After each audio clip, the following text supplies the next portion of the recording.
He sighed deeply, his hands clenched in his lap. I mean, we need to decide if we're going to keep fighting for this marriage, or if we're just going to let it go. I can't keep living in a relationship where I don't trust my wife. I closed my eyes, feeling tears well up. The thought of losing David, of everything falling apart, was more than I could bear. But deep down, I knew I couldn't expect him to just forget everything that had happened. Trust once broken was so hard to rebuild. I don't want to lose you, I whispered, the words barely audible. I don't want to lose us. David reached out, his hand resting on mine, and for a moment, I felt the tiniest flicker of hope. Then show me, Sarah. Show me that you're willing to fight for us. Before we start, thank you for coming to my channel. Your participation is my happiness. Let me know where you are and what time it is now. Okay, now let's get into the story. It was an ordinary Wednesday afternoon when I found myself alone in our big house for the first time in years. My husband David was off on a week-long company trip to Hawaii, a destination he had been excited about for months. It was a special incentive trip, all expenses paid, and I encouraged him to go. But as soon as he left, the house felt too empty. David's departure had always been a bit of a relief in the past, an excuse to enjoy some peace and quiet. But this time, something was different. Maybe it was the fact that we had been spending more time together lately, and now with him gone, I couldn't shake the feeling of being abandoned in this silent house. I tried to focus on work, but the hours dragged on. I watched a few shows, organized a couple of things around the house, but it didn't help with the loneliness creeping in. It felt strange, being used to having David there, only to suddenly find myself alone with only my thoughts for company. By the third evening I had gotten used to the quiet, but it still didn't feel right. That was when the doorbell rang. I wasn't expecting anyone, so I felt a mix of surprise and curiosity when I went to answer. Standing at the door was Rachel, my best friend since childhood. She was holding a bottle of wine and flashing her usual easy smile. Hey, I know David's away and I thought you could use some company, Rachel said, her voice cheerful as ever. Got some wine, a couple of snacks. I figured we could hang out like we used to. Rachel and I had been inseparable for years. We had shared secrets, laughed until we cried, and gone through ups and downs together. I never once thought of her as anything but my best friend. But tonight, her presence felt like a comforting reminder of the connection I was missing with David. Thanks, I said, stepping aside to let her in. I could definitely use some company. We settled into the living room and soon enough we were talking like we always did, about work, our old friends, and how our lives had changed over the years. It was easy. Rachel had that way of making everything feel lighthearted. She told funny stories, made me laugh, and for a while it almost felt like the old days before I had gotten so wrapped up in married life. As the evening went on, the wine flowed and we moved to the kitchen table, where Rachel insisted on cooking a quick dinner. It felt normal, like we had fallen into a rhythm we hadn't shared in a long time. But there was something in the air tonight that was different. Maybe it was just the quiet of the house, or maybe it was because we were alone in a way we hadn't been in years. At one point, Rachel stopped mid-sentence and looked at me with a curious expression. You know, it's weird how long it's been since we had one of these nights. Just the two of us, no distractions. I laughed nervously, trying to deflect. I guess you're right. Life gets busy. Rachel studied me for a moment before grinning. Yeah, you're right. But hey, it's good to have some girl time. As the night went on, I began to notice things I hadn't before. The way Rachel's eyes lingered on me a little longer than usual, the softness in her voice when she spoke, the way she seemed to lean in just a little too close as she laughed. It wasn't anything overt, but it was enough to make me feel uneasy. I couldn't figure out if I was imagining it or if there was something more there, something unspoken. When Rachel finally left, she hugged me tightly, saying how much she enjoyed the evening. I stood in the doorway watching her walk to her car, still feeling that odd shift in the air between us. It wasn't supposed to feel like this. She was my best friend and I was married to David. I closed the door behind me, trying to shake off the feeling. But I couldn't. The night had left me unsettled, and I found myself thinking about Rachel more than I wanted to. Why was I suddenly seeing her in a different light? The next morning I woke up with that same uneasy feeling, like I was on the edge of something I couldn't control. I pushed it aside, telling myself it was nothing. After all, I was just lonely while David was away. But as the day wore on, the thought of Rachel lingered in my mind. I told myself it was just the wine, the comfort of her presence, but I couldn't shake the pull I felt. By the time the evening rolled around, I decided to call Rachel. I needed to talk to someone who wouldn't judge me. I dialed her number, and after a few rings she answered. "Hey, what's up?" she asked, sounding as relaxed as ever. "Hey, Rachel. I just wanted to make sure everything's good between us after last night," I said, trying to keep my voice casual. "It felt a little off, don't you think?" Rachel was silent for a moment. "Off? What do you mean?" I hesitated, trying to find the right words. "I don't know. I guess I just felt like there was something else in the air. Like we were both aware of something unspoken." There was another pause on the other end, and then Rachel's voice came through, quieter this time. "I'm not sure what you mean, but I get it. Sometimes things just happen, and it feels like more than they are." I felt a lump form in my throat. "Yeah, I don't know what's going on.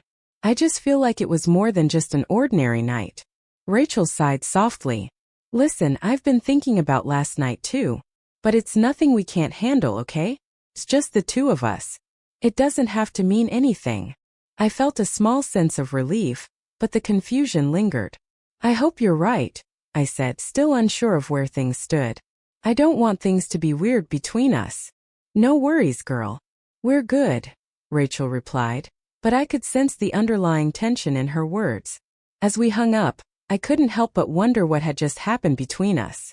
Had we crossed a line, even just a little? Or was this just my mind overthinking things?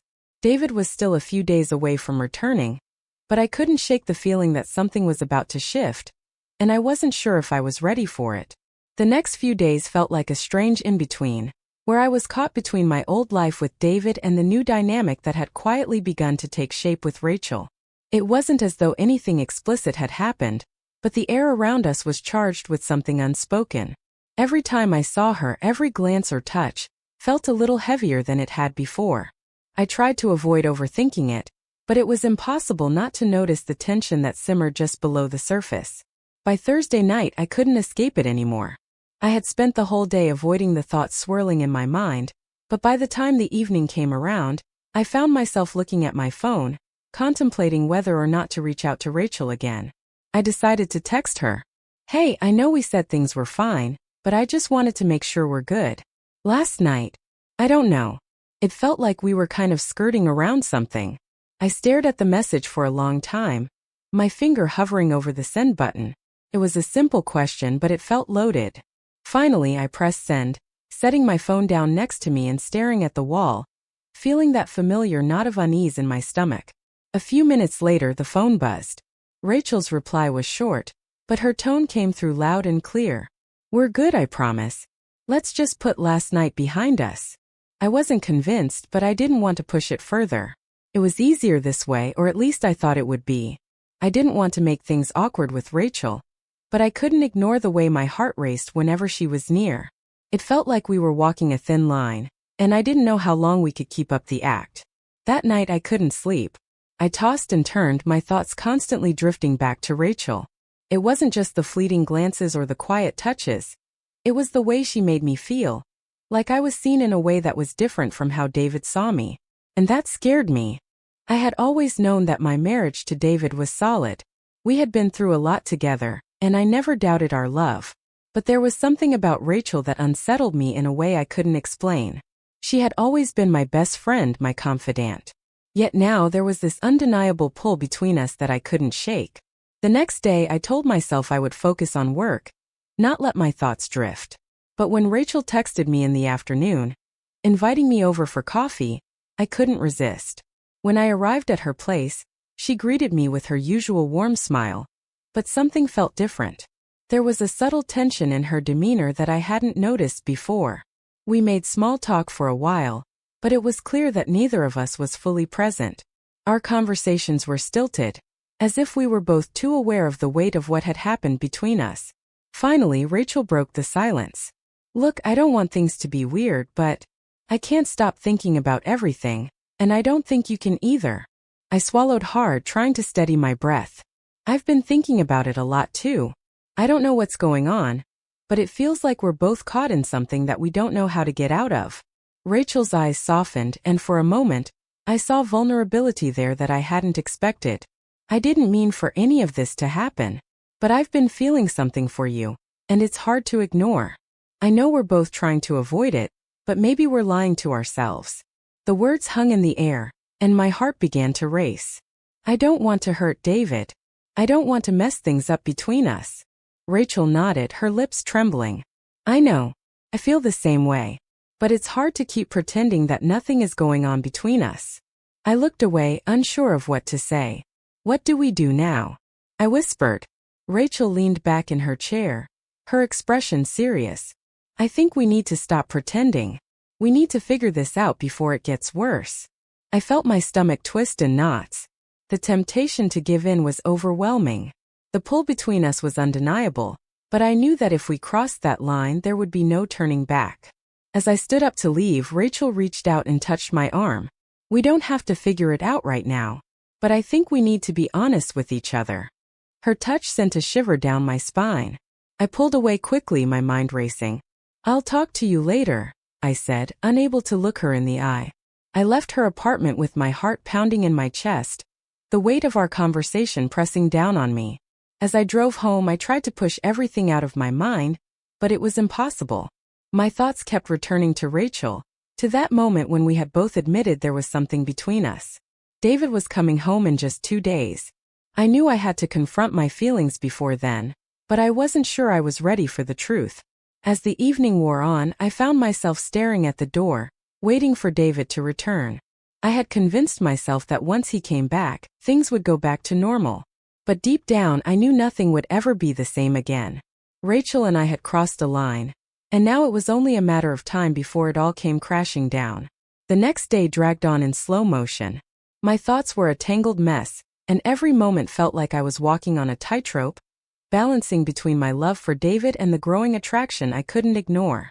It was as though everything I had worked so hard to build, the life I had with David, the friendships I had, the stability I prided myself on, was teetering on the edge of something I wasn't sure I could control. David called in the evening, his voice warm and comforting as usual.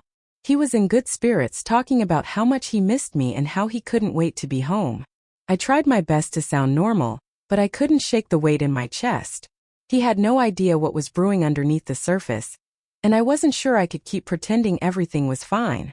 After we hung up, I found myself staring at the clock. David would be home tomorrow, and I knew I had to make a decision. My conversation with Rachel the other day had left a mark on me, and I couldn't keep avoiding the truth. Just as I was lost in thought, my phone buzzed. It was a message from Rachel. Can we talk tonight? I think we need to clear the air before everything gets too complicated. I stared at the message for a long time. Part of me wanted to put everything out of my mind and pretend nothing had happened, but I couldn't. Rachel was right, we couldn't keep ignoring the tension between us. I typed back, okay, I'll be there in an hour. The drive to her apartment was filled with a sense of inevitability, each mile pulling me closer to a confrontation I wasn't ready for. When I arrived, Rachel opened the door almost immediately, as though she had been waiting for me. Her face was set in a determined expression, but her eyes betrayed the nervous energy that buzzed between us. We sat down on the couch facing each other. The silence between us was heavy, neither of us wanting to speak first, but both knowing we couldn't stay quiet forever. I've been thinking about everything, Rachel said quietly, her voice soft but firm. And I don't think we can ignore what happened anymore. I know this isn't what we wanted, but it feels like we're standing on the edge of something we can't just walk away from. I swallowed hard, the reality of the situation settling over me. I know, but I don't know what to do about it. I love David. I'm married to him, and I can't just throw that away. Rachel nodded, her eyes filling with an emotion I couldn't quite place. I know you love him and I respect that, but I can't keep pretending that I don't feel this pull toward you. We're not just friends anymore, and we need to be honest about that. The weight of her words hit me hard. I could feel my heart racing, my mind spiraling. What was I doing? How did I let it get this far? I don't want to hurt him, I whispered, the guilt suffocating me. I can't. I love David. Rachel reached out and gently took my hand, her touch sending a jolt through me. I don't want to hurt him either, but I don't think we can keep pretending this isn't real. Something is happening between us and it's dangerous. We're walking on a very fine line. And I'm scared of what happens if we cross it. I closed my eyes, trying to steady my racing thoughts. This wasn't supposed to happen. I had never planned on betraying David. But the feelings I had for Rachel were undeniable. And the connection between us was stronger than I had ever anticipated. I think we need to stop, I said, my voice shaking. We can't do this. Whatever this is, it has to end before it destroys everything. Rachel's grip on my hand tightened slightly, but she didn't pull away. She just nodded slowly, as though she had already known this was coming. I agree, she said softly, her voice cracking. But it's hard. I don't know if I can just walk away from this. From you. We sat in silence for a long while, neither of us willing to break the stillness that had settled between us. I knew I had made the right choice, but it didn't feel like a victory. It felt like I was losing something I hadn't fully realized I had found. Finally, I stood up. I have to go. David's coming home tomorrow. I need to fix this before it's too late. Rachel stood too, her face a mixture of sadness and resignation. I'll always be here for you, but we can't do this anymore. I nodded, my heart heavy as I turned to leave. But just before I stepped out the door, Rachel called my name. I turned back to find her standing there, her eyes filled with unspoken emotion. For what it's worth, she said quietly, I care about you. But we both need to move on from this. For David's sake. For your marriage. I nodded, barely able to speak through the lump in my throat. I know. I'll never forget this, but I need to let it go. With one last look, I stepped out the door, the cool night air biting at my skin as I walked to my car. The drive back to my apartment was agonizingly slow. I couldn't shake the feeling of loss, the sadness of what I had almost done. When I walked inside, I found myself staring at the phone on the table. David would be home soon. I had made my decision. I would end this chapter and rebuild my life with him, the way it should have been all along. But part of me couldn't shake the feeling that something important had shifted. And no matter how much I tried to ignore it, I knew the temptation would always be there.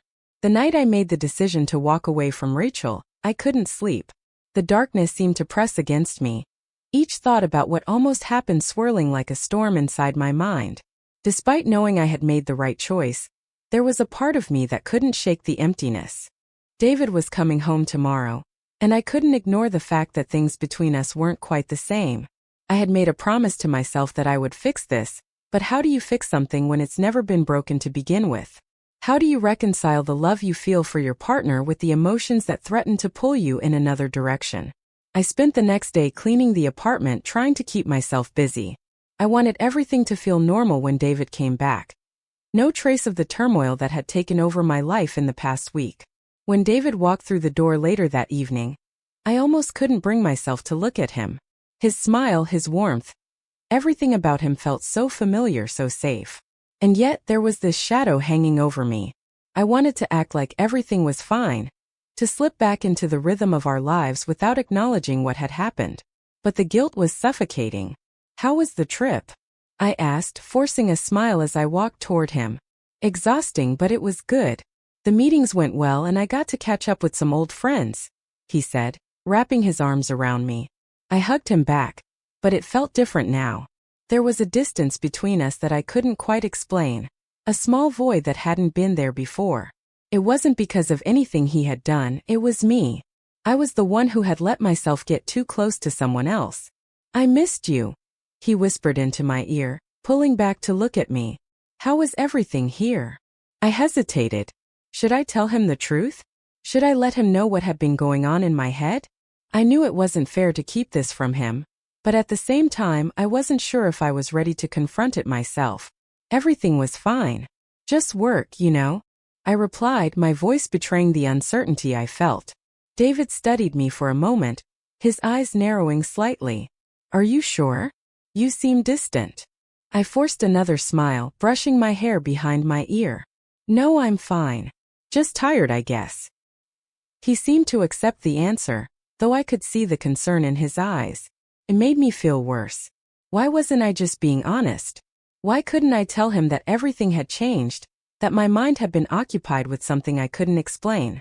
We spent the evening together, but the entire time I was fighting the urge to pull away. The truth was, I wasn't sure who I was anymore. How could I be the woman David thought he knew when I had almost betrayed him? And how could I face Rachel again knowing I had made the right choice, but still couldn't erase what had almost happened between us? The next few days were a blur of trying to go back to normal. David and I slipped back into our routine, but it didn't feel the same. I could see that he noticed the change in me, but I couldn't bring myself to admit why. It wasn't just the guilt. It was the realization that something inside of me had shifted, something I couldn't ignore. The hardest part was facing Rachel again. After our conversation, I knew things couldn't go back to the way they were. We hadn't crossed a line, but we had gotten dangerously close, and the connection we shared was undeniable. I wasn't sure what to say to her, but I knew I had to confront it. I couldn't keep pretending that nothing had happened. I texted her one afternoon asking if we could meet. "Can we talk? I think we need to clear the air for good this time." Rachel's reply came almost immediately. "I've been waiting for you to reach out. Let's meet." When we met at a small cafe, the tension between us was palpable. It wasn't just the unspoken attraction. It was the weight of everything we had both been trying to ignore. We sat down, neither of us making the first move to speak. Finally, Rachel broke the silence. "I know we said we wouldn't let this go further, but I can't pretend like I haven't been thinking about you. I care about you more than I should, and I'm not sure how to deal with it." I felt a pang of guilt. "Rachel, I'm so sorry. I never wanted to hurt you and I never wanted to hurt David. But I can't keep living in two worlds. I love David, but the feelings I had for you, I can't pretend they didn't exist." Her eyes softened. "I know. And I don't want to keep feeling like this either.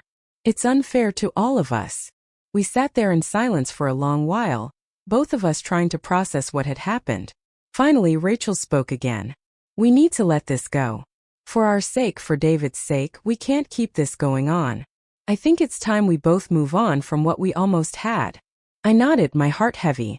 It was the right thing to do, but it didn't make it easier. Saying goodbye to Rachel, to the what-ifs and the feelings that had been bubbling under the surface, felt like a kind of loss. "I agree," I whispered. "It's the right thing to do." We stood up and hugged each other. The unspoken understanding between us clear. Our friendship might never be the same, but we both knew we couldn't keep pretending. It was time to move forward, no matter how hard it was. David and I went through the motions of getting back to normal after that. I didn't tell him about my conversation with Rachel, but I knew that if I were ever to find peace again, I would have to. It was only a matter of time. But for now, I held on to the life I had with him, trying to rebuild what had been shaken. It wasn't easy, but I had made my decision. There was no going back. And as the days went on, I found that the pull between Rachel and me faded, slowly but surely. We both moved on, and the feeling of loss softened, though it would always be a part of me. And maybe that was okay. Maybe it was just part of the journey to understanding who I truly was. Thank you for listening to the story so far. Your encouragement means a lot to me. Please comment and share your thoughts here. I love you and I am so grateful to have you on this journey with me to explore the story further. The weeks that followed felt like I was walking on a tightrope, trying to balance the weight of my guilt with the desire to keep things normal. David and I settled back into our routine, but there was a sense of unease that I couldn't shake.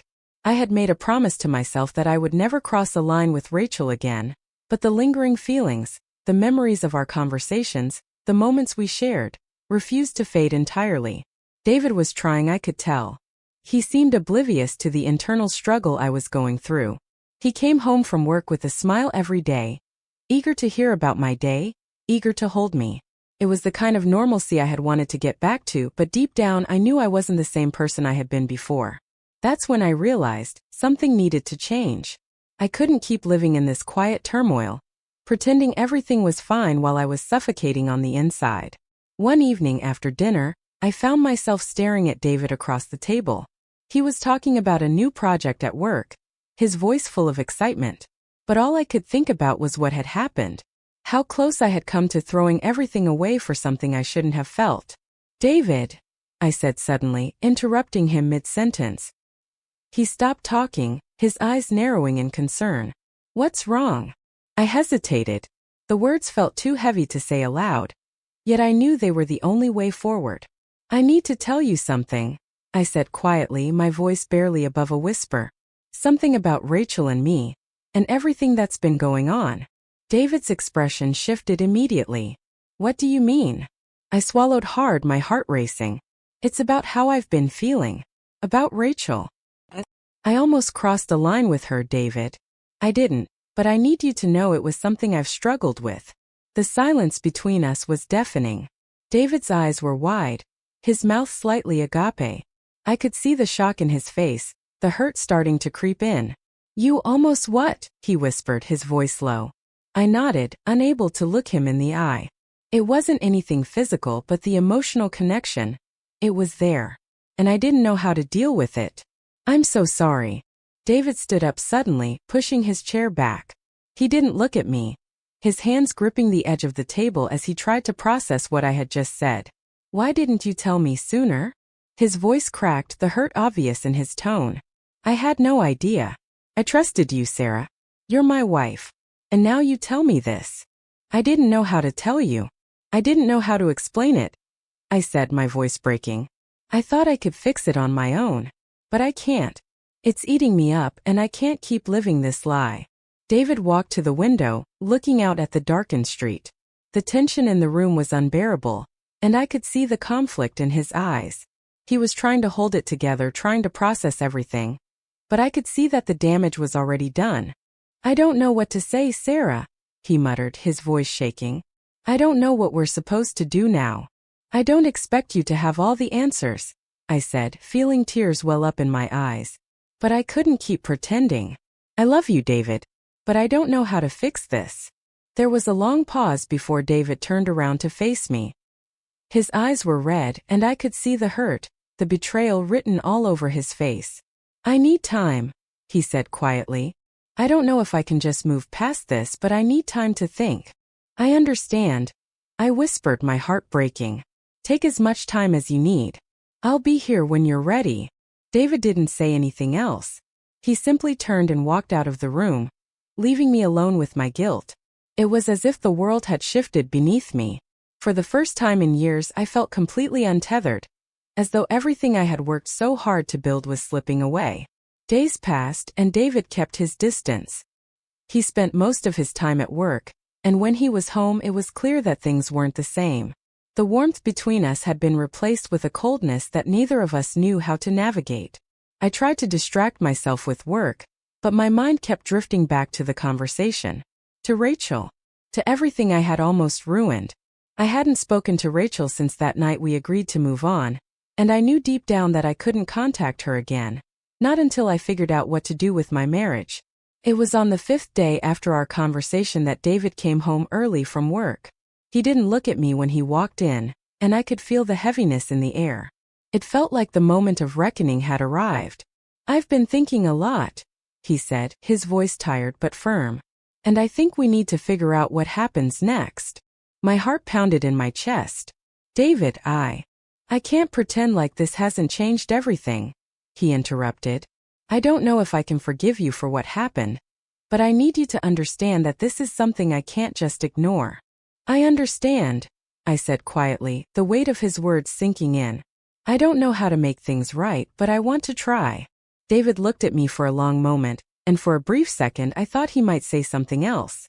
But instead he sighed and sat down. We need to figure out what we want, Sarah. Because right now, I don't know if I can keep living like this. It was a crossroads. I could feel it. The next steps would define the future of our relationship. Could I earn his trust back? Would we ever be able to return to the life we had before all of this? Or was this the end? The days after our conversation passed like a fog.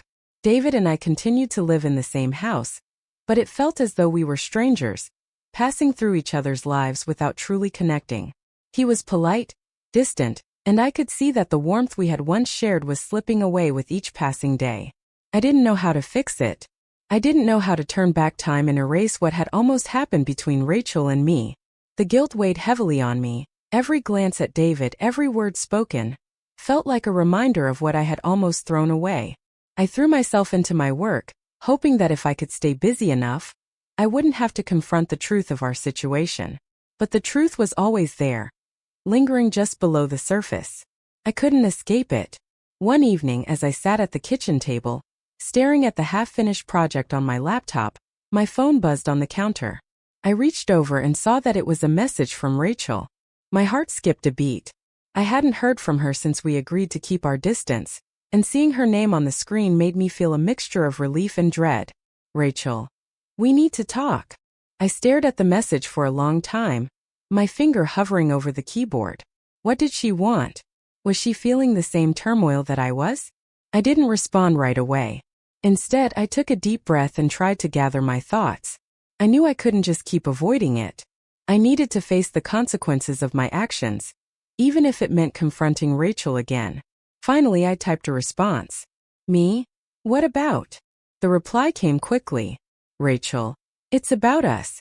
About what happened. My heart raced as I read the message. I could feel my chest tightening, the weight of the situation pressing down on me.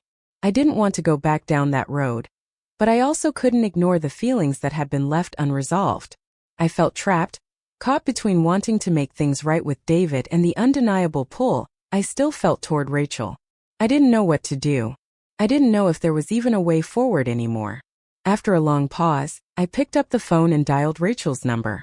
Rachel answered on the first ring, her voice steady but strained. Sarah. Hi, I said quietly. I got your message. I know this is difficult, she said, her voice softer now. But we need to talk about what happened. We can't just pretend like it didn't happen. I know, I replied, my voice breaking. I've been thinking about it constantly. I don't know what to do. There was a long pause and then Rachel spoke again, her voice tinged with sadness. I never wanted to hurt you, Sarah. But I also know we can't keep pretending that nothing happened. It's not fair to you, to David, to either of us. I know, I whispered. I've been trying to forget it, to move on, but I can't. And now I'm afraid I've ruined everything. Rachel was quiet for a moment and then she sighed. Maybe we both need to stop pretending that everything is okay. But I don't know if I can just walk away from what we had, even if we never crossed that line. It was real, Sarah. What we felt, it was real. I swallowed hard, fighting back tears. I know, I said. But I love David. I can't just throw everything away. I know you do, Rachel replied softly. But I'm not sure how much longer I can keep pretending that I'm okay with being just your friend when I feel something more. It's tearing me apart. I closed my eyes, overwhelmed by the confusion and guilt swirling inside me. What do we do now? I don't know, she whispered. I really don't know. I ended the call with Rachel, feeling more lost than ever. It was as if every choice I made led me down a path of pain and uncertainty. There was no easy answer, no clear way forward. I had made my promise to David, but now I was questioning if I could ever truly put this behind me. I had crossed a line, even if I hadn't physically betrayed him. The emotional weight was still there, and it was something I couldn't ignore. That night, David came home later than usual. I knew he had been staying late at work to avoid the tension at home. But tonight something felt different. As he entered the house, he looked at me, his eyes weary but determined. I think we need to talk, he said, his voice firm. I nodded, my heart sinking. I know. I was just about to say the same thing. David sat down across from me, his gaze intense. I've been thinking about everything you told me, about what happened with Rachel. And I think I've reached a decision. My heart skipped a beat. What decision? I've been trying to make sense of all of this. I love you, Sarah. But the truth is, I don't know if I can ever trust you again.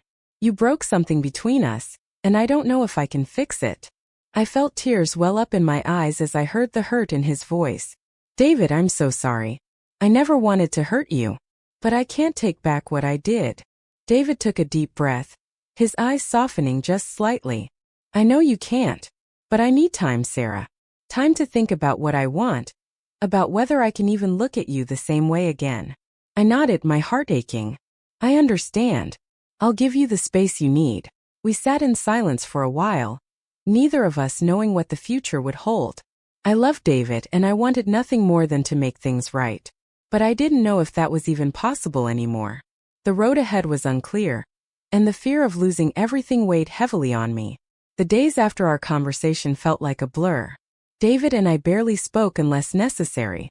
The house was silent, save for the hum of the television or the clink of dishes as we ate separately. I could feel the tension hanging in the air, thick and suffocating, and no matter how much I wanted to fix it, I knew I couldn't rush it. The damage had been done, and we were both left to figure out how to move forward. I spent most of my time either at work or alone in my thoughts. I couldn't stop thinking about the conversation I had with Rachel, how close we had come to crossing a line. But I also couldn't ignore the look in David's eyes when he told me that he didn't know if he could trust me again. It hurt in ways I never expected, and I realized that the pain of losing him might be greater than anything I had felt before. One night I was sitting on the couch, scrolling through my phone absent-mindedly when I heard David's footsteps in the hallway. He paused at the doorway, looking at me for a moment before speaking. "Can we talk?" My heart dropped. "Of course," I said, sitting up a little straighter, feeling a knot form in my stomach. I had known this conversation was coming, but I wasn't prepared for it. David sat down next to me, his face serious but not angry. "I've been thinking a lot about what we talked about, and I think it's time we address everything. I can't keep living like this, and I don't think you can either." I nodded, my chest tightening. "I don't want this to be the end, David. I love you." He looked at me, his eyes softening just slightly. "I love you too, Sarah. But love alone isn't enough to fix what's broken between us. I've been thinking about what you said about how you felt when you were with Rachel, and I can't ignore the fact that something has changed. I need to know, Sarah, do you still want to be with me?" The question hit me like a punch to the gut. Of course, I wanted to be with him, but there was a part of me that wasn't sure if we could ever go back to the way we were. There was a part of me that didn't know if the damage was irreversible. "I don't know," I admitted, my voice trembling. "I've been trying to figure that out myself. I don't want to lose you, David, but I also don't want to lie to you about what's been happening in my heart. I never meant for any of this to happen, but it did," he interrupted, his tone calm but firm. "And I can't pretend like everything is okay anymore. I need to know if you're willing to do whatever it takes to rebuild our trust. Because if you're not, then maybe we need to consider other options." I felt the weight of his words settle in my chest. "What do you mean by other options?" He sighed deeply, his hands clenched in his lap. "I mean, we need to decide if we're going to keep fighting for this marriage, or if we're just going to let it go. I can't keep living in a relationship where I don't trust my wife." I closed my eyes, feeling tears well up. The thought of losing David, of everything falling apart, was more than I could bear. But deep down, I knew I couldn't expect him to just forget everything that had happened. Trust once broken was so hard to rebuild. "I don't want to lose you," I whispered, the words barely audible. "I don't want to lose us." David reached out, his hand resting on mine, and for a moment, I felt the tiniest flicker of hope. "Then show me, Sarah. Show me that you're willing to fight for us." The next few days were agonizing. David and I spoke more openly than we had in weeks, but there was still an underlying tension between us. We tried to go back to normal, watching our favorite shows together, eating dinner like we used to, but the weight of what had happened hung over everything and nothing felt the same. In the meantime, Rachel hadn't contacted me since our conversation. I wondered what she was going through. Did she feel as conflicted as I did? Was she trying to move on? Or was she still holding on to something that could never be? I thought about calling her, but I knew that I had to focus on my marriage first. I couldn't keep living in this limbo between David and Rachel. It wasn't fair to either of them, and it wasn't fair to me. A week later, David and I went out for dinner together, something we hadn't done in a while. The restaurant was quiet, dimly lit, and the food was good, but I couldn't shake the feeling that something was missing. We were physically together, but emotionally we were still miles apart. As we finished our meal, David put down his fork and looked at me, his expression serious. "Sarah, I've been thinking. I don't think I can move on from what happened with you and Rachel unless we're honest about it. I can't just pretend it didn't happen. It's eating me alive, and I need you to be completely honest with me. I need to know everything." I took a deep breath, feeling my heart race. This was the moment. This was the reckoning I had been dreading. "David, I don't know what to say. I've tried to push it away, to forget about it, but I can't. It wasn't just a mistake. It was a moment where I felt something I didn't expect. But I'm with you. I want to be with you. And I'm sorry that I let things get so complicated."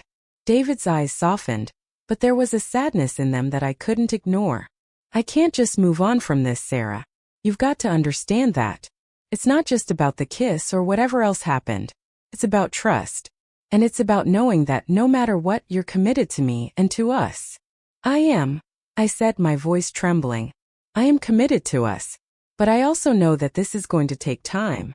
I know I've hurt you and I can't take that away, but I want to make things right. David nodded slowly, his gaze never leaving mine. I want to believe you, Sarah. But I need you to show me.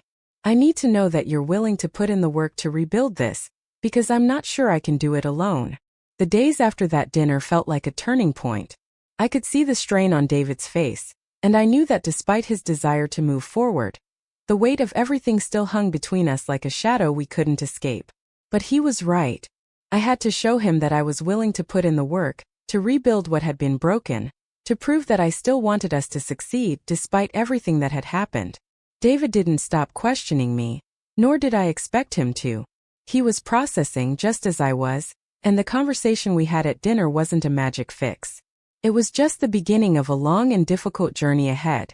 But we both knew that if we truly wanted to stay together, we had to give it our all. The next few weeks were filled with difficult but necessary conversations. We talked about trust, about the choices I had made, and about the things we both needed from each other moving forward. I was honest with him, more honest than I had ever been about my own vulnerabilities, fears, and mistakes. I confessed that I didn't know how to fix everything overnight, but I was willing to fight for us. David listened, and even though he was hurting, he slowly began to open up. We began to spend more time together, just the two of us. Our usual weekend hikes, which we hadn't done in months, became a regular thing again. It wasn't perfect. There were still moments of silence, moments where the past hung heavy, but slowly, piece by piece, we were starting to rebuild.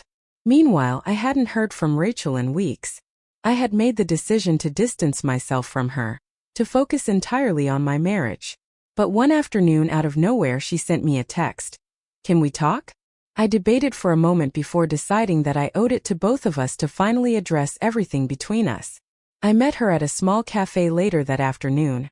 Her face as familiar as it always had been, but there was something different in her eyes, an unspoken understanding that this was the end of something. Sarah, she said, her voice calm but hesitant, I know we've been through a lot, and I know I messed up.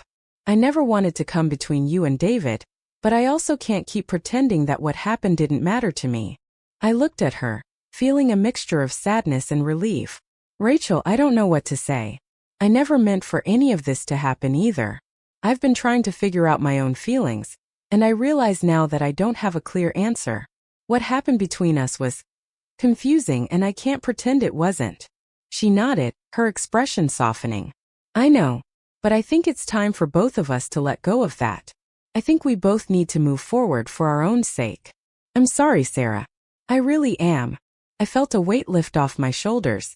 This was it, the closure I had been waiting for. I'm sorry too, Rachel. I wish things had been different, but I think you're right. It's time to move on. We both sat in silence for a while, the weight of our shared history between us. But there was peace in that silence, a mutual understanding that things were finally over. As the weeks passed, David and I continued to work on rebuilding our relationship. It wasn't always easy, but there was a new level of openness between us. We went to therapy together, something I had never imagined we would do, but it helped. Slowly, we were learning how to trust each other again, to understand that even in our darkest moments, love was still something worth fighting for. And Rachel, she eventually found someone else. Someone who could give her the emotional connection she had been searching for. We stayed friends, but it was a different kind of friendship now, one built on mutual respect and understanding. There was no more tension, no more unspoken feelings lingering between us. It took months, but David and I had finally found our rhythm again. We knew we weren't perfect, and we knew that there would always be scars from what we had gone through. But those scars were no longer a source of pain. They were reminders of how far we had come. One evening, as we sat together on the couch, watching a movie, David took my hand in his. You know, we've come a long way, he said softly. I don't know what the future holds, but I do know this. I'm glad we're still here together. I squeezed his hand, my heart full of gratitude. Me too, David. I'm glad we're still here. Time had a way of healing wounds, though it didn't erase the past. David and I had come to understand that sometimes the hardest moments in life could lead to the most important lessons. We learned to value each other more deeply, to communicate more openly, and to cherish the love that we had, even when it was tested. And Rachel? She was happy and I was happy for her. We had each moved on in our own way, and the connection that had once been so intense was now a chapter in the past, a chapter we were both ready to close. Life was never perfect, but it was ours, and for the first time in a long while I felt at peace with that. And that's it for today's story. I'd love to hear what you think. Leave a comment below and share your feelings. Did you relate to any of the characters? Or if you were in their shoes, what decisions would you make? I'd love to hear from all of you. Don't forget to hit the like button if you enjoyed the video. And if you didn't, hit one. Subscribe so you don't miss out on more great content. Thanks so much for watching, and I'll see you in the next video. Have a great day.